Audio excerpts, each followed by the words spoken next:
Diriwayatkan dari Ali bin Abi Thalib radhiyallahu an bahwasanya aku melihat Umar bin Khattab radhiyallahu an pagi-pagi sudah ada di pelana onta di Abtah. Maka aku pun bertanya kepada Umar, "Ya Amirul Mukminin, aina taswir?" Wahai Amirul Mukminin, kemana engkau akan pergi? Maka Umar pun menjawab, "Ba'irun nadda minas shadaqah fa ana atlubu." Satu onta hasil zakat lari, hilang. Maka aku mencarinya. Fakultu lahu. Maka aku katakan kepada Amirul Mukminin, "Laqad adlaltal khulafa'a min ba'dik." Sungguh engkau telah membuat rendah ya, khalifah-khalifah sesudah engkau. Maksudnya nggak pantas seorang khalifah, kepala negara yang besar, yang menguasai Jazirah Arab yang sekarang jadi 7 negara, Mesir, Palestina, Irak, ya, Suriah. Kepala negara yang besar seperti itu masa mengejar seekor unta zakat yang hilang. Maka apa kata Sayyidina Umar? Beliau katakan, "La talumni ya Abul Hasan." Janganlah engkau mencelaku wahai Abul Hasan. Fawalladzi ba'atha Muhammadan sallallahu alaihi wasallam bin nubuwah. Demi zat yang telah mengutus Muhammad sallallahu alaihi wasallam dengan membawa kenabian. Lau anna anaqan. Seandainya ada seekor anak kambing, zahaba bisyati'il furat. Anak kambing tersebut hilang di pinggir sungai Eufrat. La ukhidha biha Umar yaumal qiyamah. Niscaya Umar nanti akan disiksa karenanya, dimintai pertanggungjawaban karenanya pada hari kiamat. Li'annahu la hurmata liwalim dayya'al muslimin. Karena tidak ada kemuliaan bagi seorang wali, seorang penguasa yang menyia-nyiakan sesama kaum muslimin. Yakni hak kaum muslimin, onta zakat, dibiarkan hilang begitu saja. Nggak ada kemuliaan bagi penguasa yang membiarkan itu. Wala li fasiqin rawwa'al mu'minin. Tidak ada kemuliaan juga bagi orang fasik yang meresahkan kaum mukminin. Shaimin dan shaimat rahimakumullah. Inilah Al-Faruq Umar bin Khattab yang dalam sejarah dikenal orangnya tegas, keras. Banyak orang takut kepada Umar. Tapi begitu lembutnya beliau sehingga harta kaum muslimin, hak umat itu tidak dibiarkan hilang walaupun hanya sekedar 1 ekor unta. Alangkah berhajatnya umat ini kepada pemimpin seperti ini. Sangat amanah menjaga harta dan apa-apa yang dimiliki oleh rakyat. Bukan hanya unta, bahkan beliau katakan anakon. Andai yang hilang itu bukan unta tapi hanya seekor anak kambing. Apalagi jika yang hilang itu triliunan rupiah harta negara. Apalagi yang hilang itu gunung emas, tambang minyak, dan sebagainya. Tentunya beliau tidak akan membiarkan itu begitu saja. Beliau punya pejabat. Ada Amr bin Al-As, jadi gubernur beliau di Mesir. Pada masa akhir jabatan beliau hitung hartanya, ternyata menurut beliau lebih dari apa yang seharusnya dimiliki oleh seorang gubernur. Maka beliau kirim Muhammad bin Maslamah untuk menghitung harta tadi. Menanyakan dari mana sumber-sumbernya. Ketika hitungannya tidak memuaskan, beliau meminta dibagi 2. Separuhnya untuk Baitul Mal, separuhnya untuk Amr bin Al-As. Ini pula yang beliau lakukan kepada Khalid bin Al-Walid. Kepada Abu Hurairah.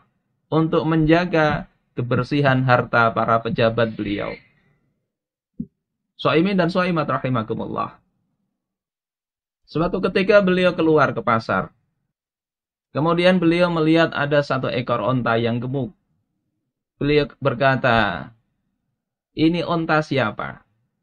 Maka mereka mengatakan, "Ini ontanya Abdullah bin Umar." Beliau kemudian bertanya, "Abdullah bin Umar?" "Wow," kata beliau. "Anaknya Amirul Mukminin, ontanya gemuk seperti ini." Maka beliau mengutus seseorang untuk mencari Abdullah bin Umar. Ketika mendapatinya, beliau katakan, "Bagaimana onta ini wahai Abdullah?" Kata Abdullah bin Umar, "Ini onta yang aku beli dengan hartaku sendiri." Setelah itu, aku minta orang untuk menggembalakan di padang gembalaan, yakni al-hima, padang gembalaan yang itu sudah dipagari negara untuk menggembalakan onta-onta zakat, onta-onta sodakoh, onta-onta milik kaum muslimin. Kemudian Umar mengatakan, dan orang-orang ketika melihat engkau menggembalakan di sana, dahulukanlah ontanya anaknya Amirul Mukminin. Maksudnya adalah, walaupun kaum muslimin sama-sama menggembalakan di situ, ketika Ibnu Umar menggembala di sana, orang-orang akan memberikan prioritas kepada Ibnu Umar. Karena itulah kata Umar, onta engkau menjadi gemuk begini, maka aku ingin engkau jual onta ini. Kemudian engkau ambil pokok, berapa modal engkau beli onta itu, ambil untuk engkau, dan sisanya, kelebihannya berikan ke Baitul Mal kaum muslimin. Beginilah Khalifah Umar. Ketika beliau memerintah, memegang jabatan, beliau tidak memanfaatkan itu untuk memperkaya dirinya, bahkan memperkaya anaknya. Walaupun hanya sekedar dalam hal menggembala. Beliau bukan hanya perhatian kepada hartanya kaum muslimin. Walaupun hanya seekor onta, seekor anak kambing, bahkan hanya sekedar kelebihan harga, keuntungan yang diperoleh seseorang dengan dalam pandangan beliau memanfaatkan jabatan, beliau lebih dari itu. Ibnu Sa'ad di dalam Tabaqat Al-Kubra mengatakan, suatu ketika Umar bin Khattab itu dalam suatu perjalanan. Dalam perjalanan itu beliau melewati Rauha dan mendengar seorang penggembala menggembalakan kambing. Maka beliau katakan, ya ra'iyal ghanam, wahai penggembala kambing. Maka penggembala kambing tersebut mengatakan, ya ra'iyaha, wahai penggembala. Ini menunjukkan tampilan Umar dengan tampilan penggembala waktu itu tidak terlalu jauh. Maka Umar mengatakan, inni qad marartu bimakanin huwa akhsabu mim makanik. Aku tadi melewati satu tempat yang rumputnya lebih subur daripada tempat engkau. Wa inna kulla ra'in mas'ulun an ra'iyatih. Dan sesungguhnya setiap pemimpin, setiap penggembala itu akan dimintai pertanggungjawaban atas apa yang digembalakannya.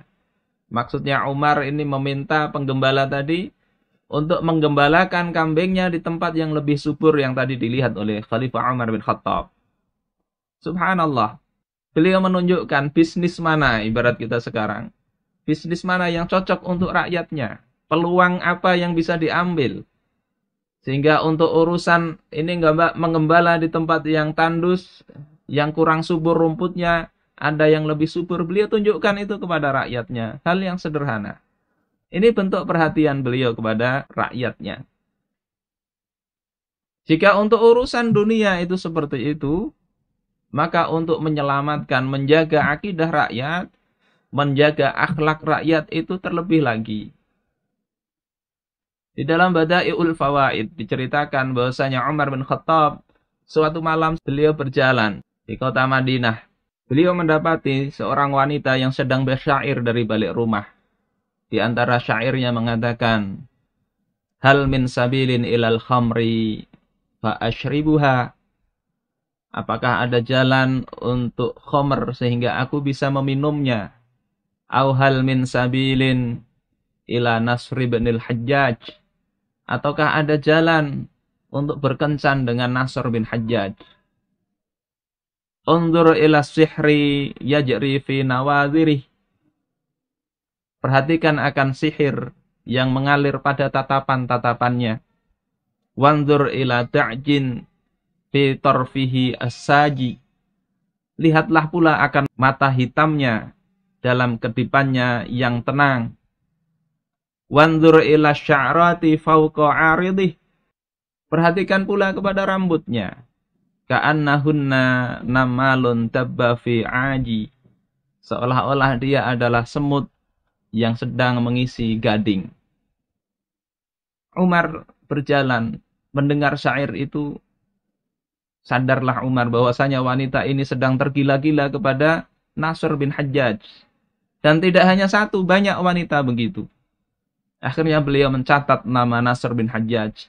Meminta pegawainya untuk meneliti siapa Nasr bin Hajjaj itu. Dihadapkanlah Nasr bin Hajjaj kepada Umar, dan memang seorang pemuda yang tampan. Dikarenakan di dalam syairnya itu memuji rambutnya, maka Umar meminta pemuda ini untuk memotong rambutnya. Dan setelah itu, di malam berikutnya Umar mendengar wanita tetap tergila-gila dengan Nasr bin Hajjaj. Padahal ketampanan ini tidaklah berdosa. Umar faham itu. Beliau meminta pemuda tadi agar menutup kepalanya. Dan wanita tambah mengatakan tambah bungas. Tambah tampan Nasr bin Hajjaj ini. Akhirnya karena banyak wanita tergila-gila kepada Nasr bin Hajjaj, dan itu dikhawatirkan merusak akhlak mereka, maka Umar bin Khattab meminta Nasr bin Hajjaj untuk pergi meninggalkan Madinah dengan kerelaan beliau. Dan akhirnya Nasr bin Hajjaj pun meninggalkan Madinah, pergi ke Basrah. Inilah Umar bin Khattab. Untuk hal-hal duniawi beliau perhatian betul kepada rakyatnya. Untuk hal-hal yang akan merusak akhlak manusia, beliau lebih peduli lagi. Walaupun sebetulnya hal-hal yang tidak berdosa, beliau tetap jaga itu. Mudah-mudahan Allah Subhanahu wa taala menjadikan puasa kita diterima Allah Subhanahu wa taala, dan dari diri kita dan zuriat kita lahir orang-orang yang menjaga diri, menjaga harta dan hak kaum muslimin sebagaimana Khalifah Umar radhiyallahu taala an. Dan Allah a'yakum ajma'in. Wassalamualaikum warahmatullahi wabarakatuh.